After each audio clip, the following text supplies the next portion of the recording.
예수님은 이 땅에 오셔서 세상과 싸워 이기고 승리하셨습니다. 세상을 이기신 예수님, 우리에게 영생을 주시고 자유를 주셨습니다. 예수님께서 세상과 마주하고 싸우실 때 사용하신 무기가 있습니다. 예수님은 무엇으로 세상과 싸워 이겨내셨을까요? 골로새서 2장 15절 같이 읽습니다. 통치자들과 권세들을 무력화하여 드러내어 구경거리로 삼으시고 십자가로 그들을 이기셨느니라. 예수님이 세상과 싸워 이겨내실 때 무기가 뭐였나? 십자가입니다. 십자가로 그들을 이기셨느니라. 예수님은 십자가로 세상과 싸워 이겨내셨습니다. 가장 잔인하고 가장 모욕적인 방법으로 사람을 죽이는 것이 십자가형입니다. 예수님은 십자가형에 처해지셨는데 어떻게 그것이 세상을 이기는 것이 되었을까요? 십자가에 달려 죽으셨는데 그것이 어떻게 세상을 이긴 것이 됩니까? 고린도전서 1장 18절 같이 읽겠습니다. 십자가의 도가 멸망하는 자들에게는 미련한 것이요 구원을 받는 우리에게는 하나님의 능력이라. 십자가에 달리신 예수님, 미련해 보이고 바보 같아 보이는데 거기에 하나님의 능력이 있다. 십자가에 달리신 예수님은 하나님의 지혜다. 이렇게 성경이 말씀합니다. 고린도전서 1장 23절과 24절도 같이 읽겠습니다. 우리는 십자가에 못 박힌 그리스도를 전하니 유대인에게는 그리끼는 것이요 이방인에게는 미련한 것이로되 오직 부르심을 받은 자들에게는 유대인이나 헬라인이나 그리스도는 하나님의 능력이요 하나님의 지혜니라. 너를 죽여서 내가 살리라 하는 곳에는 평화가 없어요. 기쁨도 없습니다. 능력도 없어요. 거기에는 모두 다 실패자만 있습니다. 그런데 참 신기합니다. 내가 죽어 너를 살릴게. 이런 정신이 있는 곳에는 평화가 있어요. 모두 가서 삽니다. 신비한 기쁨이 있고 신비한 능력이 임해요. 십자가의 도는 내가 죽어 너를 살린다는 것입니다. 여기에 하나님의 능력이 있고 여기에 하나님의 지혜가 있습니다. 거기에는 모두가 다 승리자가 되는 비결이 있습니다. 예수님은 십자가로 세상을 이기심으로 그것을 증명해 내셨습니다. 그리고 말씀하셨습니다. 다 이루었다 말씀하셨습니다. 신앙생활이란 무엇일까요? 신앙생활은 예수 그리스도를 믿어 하나님 자녀된 하나님 백성이 그 하나님의 지혜를 배우는 것입니다. 하나님의 지혜를 배워 그렇게 살아보니 신비한 능력이 임하고 평화가 찾아와요. 세상을 이기는 기쁨이 거기에 있는 것을 알게 되죠. 그것이 신앙생활입니다. 여러분 잘 살고 있습니까? 잘 먹고 잘 입고 돈 많이 벌고 그게 잘 사는 거 아니고 잘 산다는 건 하나님의 지혜를 배워 산다는 것입니다. 하나님의 뜻을 따라 산다는 것입니다. 여러분 잘 살고 계신가요? 제대로 바르게 잘 살면 하나님의 신비한 기쁨과 능력이 우리의 삶을 지배하게 되죠. 여러분은 하나님 지혜를 배워서 잘 사는 복 있는 성도 되시기를 축복합니다. 예수님은 가장 의로우신 분입니다. 그런데 십자가형에 처해 주셨습니다. 놀라운 사실은 예수님 스스로 십자가 지러 가셨다는 것입니다. 이유가 무엇일까요? 갈라디아서 3장 13절 같이 읽습니다. 그리스도께서 우리를 위하여 저주를 받은 바 되사 율법의 저주에서 우리를 속량하셨으니 기록된 바 나무에 달린 자마다 저주 아래에 있는 자나 하였습니다. 예수님이 저주를 받으신 것은 내가 받아야 될 저주를 대신 받으신 겁니다. 예수님이 모욕을 당하신 것은 내가 받아야 될 모욕을 대신 당하신 것입니다. 예수님이 심판받으신 건 내가 받아야 될 심판의 자리에 예수님이 대신 서신 것입니다. 예수님은 그렇게 하려고 이 세상에 오셨어요. 나를 대신해서 저주받으시고 나를 대신하여 모욕당하시고 나를 대신하여 고난당하시고 나를 대신하여 심판받는 자리에 서시려고 예수님 사람의 몸을 입고 이 땅에 오셨어요. 예수님 이 세상에 오신 소원이 뭐냐? 나 같은 죄인 위하여 대신 저주받고 나 같은 죄인 위하여 대신 모욕당하시고 나 같은 죄인 위하여 대신 심판받으시는 거였어요. 예수님은 이 세상에 오셔서 그 소원대로 십자가를 지시고 우리의 죄짐을 짊어지셨습니다. 그리고 말씀하셨어요. 다 이루었다 말씀하셨습니다. 요한복음 19장 30절 같이 읽겠습니다. 예수께서 신 포도주를 받으신 후에 이르시되 다 이루었다 하시고 머리를 숙이니 영혼이 떠나가시니라. 예수님 다 이루었다 하셨어요. 다 이루었다 하신 그 말씀 십자가 위에서 하셨습니다. 십자가 위에서 다 이루었다 말씀하시던 그 예수님은 오늘 우리에게 늘 말씀하십니다. 네가 당할 고난을 내가 대신 당했으니 너는 평강을 누리며 살아야 된다. 너를 대신하여 내가 저주를 받았으니 너는 저주를 받으면 안 된다. 네가 받을 모욕 내가 당했으니 너는 모욕을 당하면 안 된다. 너를 대신하여 내가 무서운 십자가를 지었으니 너는 두려움에 까무러치는 일이 있어서는 안 된다. 너는 평강을 누리고 너는 기쁨을 누리고 명예롭게 영광스럽게 살아야 된다. 예수님은 우리에게 늘 그렇게 말씀하세요. 예수님의 꿈은 나 같은 죄인 대신해서 저주받고 모욕당하시는 거였어요. 그 꿈을 이루셨어요. 그리고 십자가 위에서 다 이루었다 마침내 말씀하셨습니다. 요한복음 19장 4절도 같이 읽습니다. 빌라도가 다시 밖에 나가 말하되 보라 이 사람을 데리고 너희에게 나오나니 이는 내가 그에게서 아무 죄도 찾지 못한 것을 너희로 알게 하려 함이로라 하더라. 요한복음 19장 6절도 우리 같이 읽겠습니다. 대제사장들과 아랫 사람들이 예수를 보고 소리질러 이르되 십자가에 못 박으소서 십자가에 못 박으소서 하는지라. 빌라도가 이르되 너희가 친히 데려다가 십자가에 못 박으라. 나는 그에게서 죄를 찾지 못하였노라. 로마 총독 빌라도가 아무리 죄를 찾아도 예수님에게서 죄를 찾을 수가 없었어요. 그래서 놓으려고 했어요. 두 번이나 빌라도의 입술을 통해서 예수님은 죄가 없는 분이라고 선포되어졌습니다. 무죄 선포되어졌어요. 그런데 예수님은 십자가 지셨어요. 우리의 죄짐을 대신 짊어지고 가신 것입니다. 총독 빌라도는 예수님을 놓아주려고 했어요. 그런데 대제사장들 유대인들이 고함을 질러요. 백성을 선동해서 백성들과 같이 고함을 지릅니다. 예수를 십자가에 못 박아 죽여주세요. 고함을 질러요. 이유가 뭡니까? 예수가 없어져야 자기들 욕심을 지킬 수 있으니까, 자기들 탐심을 이루어낼 수 있으니까, 자기들의 기득권 지킬 수 있으니까 예수를 십자가에 못 박으셔서 외쳤어요. 예수님은 인간의 이기적인 욕심 때문에 십자가에 달려 죽으셨어요. 그런데 십자가에 달려 죽으시면서 예수님은 말씀하십니다. 다 이루었다 하셨어요. 무엇을 다 이루었다는 것입니까? 우리가 받을 저주와 심판 예수님이 다 짊어지셨다는 뜻입니다. 예수님이 하신 말씀 다 이루었다는 말씀은 테텔레스타이라는 말인데요, 텔레오 동사의 완료형입니다. 완수하다, 끝내다, 수행하다, 완성하다, 완납하다 그런 뜻이 있어요. It is finished. 이제 완성했다, 이제 끝냈다 그런 뜻이 있어요. 이 말은 제사장들이 사용하던 말입니다. 제물을 가지고 제사장 앞에 가요. 합격을 받아야 돼요. 제사장이 검사해보고 완전하면 테텔레스타이 하는 거예요. 완전하다. 예수님은 성령으로 잉태되어 동정녀의 몸에서 나오셨어요. 죄가 없는 분입니다. 그분은 완전한 유월절 양, 마지막 유월절 양이 되기에 조금도 부족함이 없어요. 죄 없으신 그분이 스스로 자원하여 유월절 어린 양이 되어 나무에 달려 우리를 대신하여 저주를 받으심으로 우리를 심판으로부터 구원해 내셨습니다. 그래서 다 이루었다 말씀하셨어요. 율법의 요구를 다 성취하셨다는 뜻입니다. 예수님은 율법을 폐하려고 오신 분이 아니고 율법을 완성하려고 오셨어요. 예수님 죄 없으신 그분이 십자가에 달려 우리의 죄의 값을 치르심으로 하나님의 공의도 하나님의 사랑도 만족시켰어요. 그래서 예수님은 율법을 성취하셨습니다. 그래서 다 이루었다 말씀하셨어요.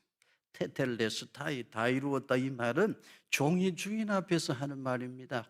주인님 명령하신 거 다 완수했습니다. 그때 다 이루었습니다. 테텔레스타이 말하는 거예요. 성부, 성자, 성령 삼위일체 하나님이십니다. 삼위로 구분되시나 분리되지는 않습니다. 삼위일체 하나님의 존재하심은 신비한 존재 양식이라 우리 피조물로서는 알 수가 없어요. 다만 완전한 사랑, 완전한 연합으로 존재하시는 하나님이심을 알 수가 있습니다. 성자 예수님은 성부 하나님과 근본 동등하신 분인데 사람의 몸을 입고 이 땅에 오셔서 스스로 유월절 어린 양이 되기로 작정하셨어요. 그리고 이 땅에 오셔서 성부 하나님 아버지의 인류 계획, 구원의 계획을 다 성취하셨어요. 아버지의 뜻을 다 이루었습니다. 그렇게 다 이루었다고 예수님은 십자가 위에서 말씀하셨어요. 테텔레스타이, 이 말은 화가들이 사용하던 말입니다. 화가가 작품을 구상하고 그림을 그리면 며칠 만에 그림을 완성할 수도 있지만 몇 개월이 걸리기도 하고 몇 년씩 걸려서 그림 한 점을 그려요. 마지막 그림을 다 완성하고 마지막 붓터치를 하고 내려놓을 때 테텔레스타이, 다 이루었다, 그 말을 한대요. 예수님께서 십자가 위에서 다 이루었다 하신 것은 새로운 그림이 완성되었다는 뜻입니다. 인류 구원의 새로운 그림이 완성되었어요. 행위 언약이 아닌 은혜 언약이 완전히 성취된 것을 말씀해요. 예수님 보혈의 피값으로, 예수님 보혈의 공로 힘입어 우리가 의롭다함을 받고 예수님을 믿음으로 하나님 나라 백성 되어지는 새 언약이 완성되었음을 선포하신 거예요. 그래서 예수님은 다 이루었다 말씀하셨어요. 예수님께서 십자가 위에서 테텔레스타이, 다 이루었다 하실 때 성부 하나님이 응답하셨어요. 성소의 휘장이 위에서 아래로 찢어집니다. 지성소로 가는 길이 열렸습니다. 지성소 안 법궤 위에 속죄소, 거기서 하나님께서 이스라엘 백성들을 만나주시고 말씀하시는데 거기로 나아가는 길이 열렸습니다. 구원의 길이 열렸습니다. 그래서 예수님만이 길이요 진리요 생명이 되십니다. 우리는 이 구원의 진리로 구원받은 하나님 백성인 줄로 믿습니다. 예수님만이 길이요 진리요 생명이 되십니다. 예수님 스스로 다 이루었다 말씀하셨습니다. 사랑하는 성도 여러분, 나를 위해 대신 저주받고 심판받으시면서 마침내 다 이루었다 말씀하신 예수님의 그 사랑을 깊이 생각하시는 여러분 되기를 축복합니다. 오늘 말씀 앞에서 우리 자신을 살펴보겠습니다. 여러분의 마음속에는 무슨 소원이 있나요? 이 세상에 오신 예수님의 소원, 나 같은 죄인 대신해서 심판받고 저주받는 거였어요. 오늘 나의 마음속에는 무슨 소원이 있습니까?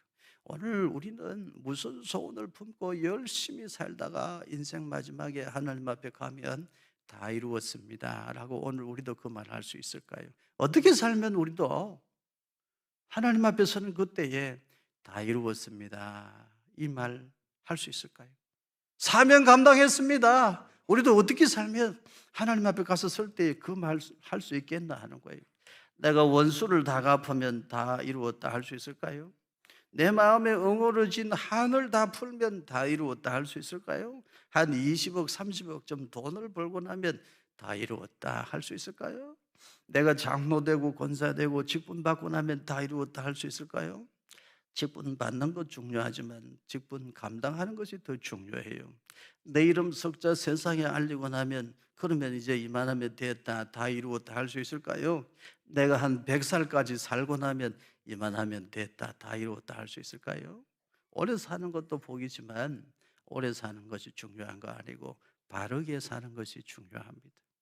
다 일장춘몽이요. 그런 걸 가지고 우리 하나님 앞에 갔을 때 다 이루었습니다, 부족하지만 사명 감당하고 왔습니다, 그렇게 말할 수 없어요. 우리 기억해야 됩니다.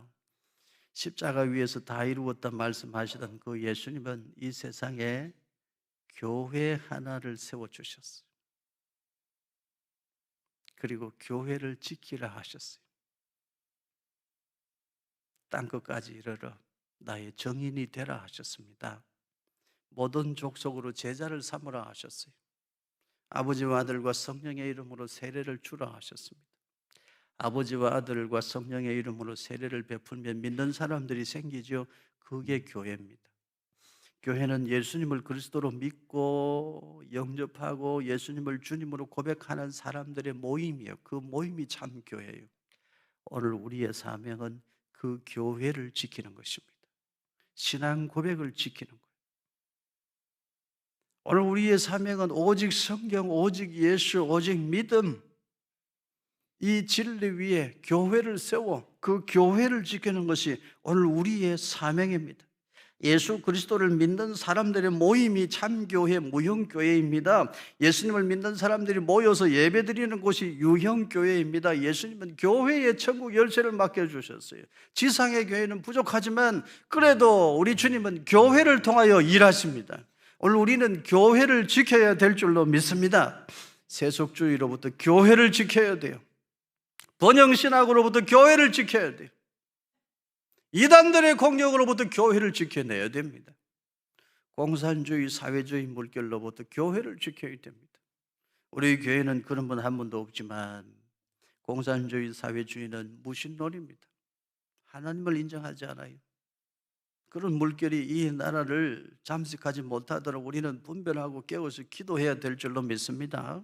교회를 지키는 게 우리의 사명이에요. 교회가 살아있어야 내가 살고 내 자녀들이 살고 내 가정이 살고 우리 교회가 살고 한국 교회가 살고 이 나라 이 민족이 살고 우리의 다음 세대가 복을 받게 될 줄로 믿습니다. 교회가 무너지면 다 무너지는 거예요. 우리가 주님 앞에 가서 설 때에 부족하긴 하지만 주님 그래도 나름 최선을 다하고 사명 감당하다 왔습니다. 그 말 하려면 교회를 지켜야 돼요. 골로새서 1장 24절 같이 읽습니다. 나는 이제 너희를 위하여 받는 괴로움을 기뻐하고 그리스도의 남은 고난을 그의 몸된 교회를 위하여 내 육체에 채우느라. 바울은 교회를 가리켜 예수님의 몸이라고 그랬어요. 교회의 머리는 예수님이셔요. 우리는 다 예수님을 중심으로 모인 예수님의 몸된 교회 성도들이요. 우리가 지켜야 될 것은 뭐냐? 교회예요.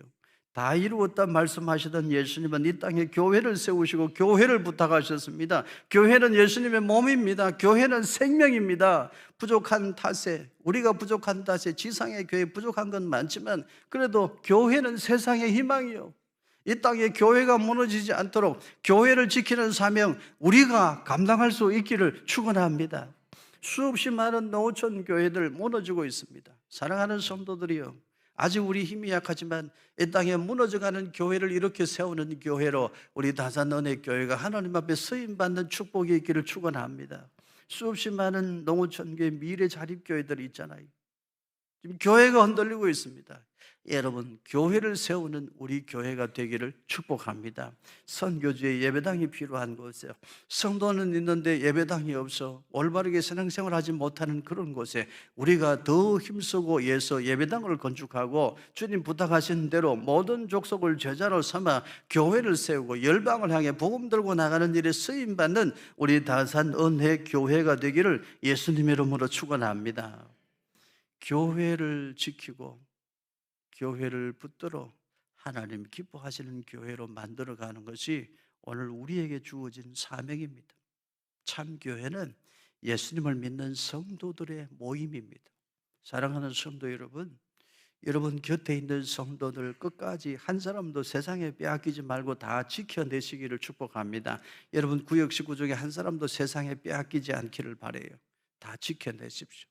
여러분 전도의 식구들 한 사람도 세상에 빼앗기지 말고 다 지켜내시기를 바라요. 여러분 소그룹 선교에 속한 사람들 한 사람도 빼앗기지 말고 다 믿음의 식구로 붙들고 지켜낼 수 있기를 축복합니다. 그게 우리가 감당해야 될 사명이에요. 쉽게 상처 주고 교회 떠나게 하고 믿음의 시험 들게 하고 그러면 안 돼요. 외로워하고 격려하고 부족해도 손잡아 이끌어주면서 함께 우리 성도를 지키고 교회를 지켜가야 되는 것입니다. 사랑하는 성도 여러분, 우리 힘쓰고해서 주님이 우리에게 맡겨주신 지상사명, 최고의 우선순위에 있는 사명, 복음 전하고 교회를 이렇게 세우는 이 사명, 우리 주님 모시는 그날까지 잘 감당해서 오늘 우리도 주님 앞에 서게 되는 그날에 주님 은혜로 소풍 같은 인생 잘 살다 왔습니다. 부족하긴 하지만 나름 최선을 다했습니다. 임무 완수하고 왔습니다. 오늘 우리도 그와 같이 고백할 수 있는 은혜가 있기를 주님 이름으로 축원합니다.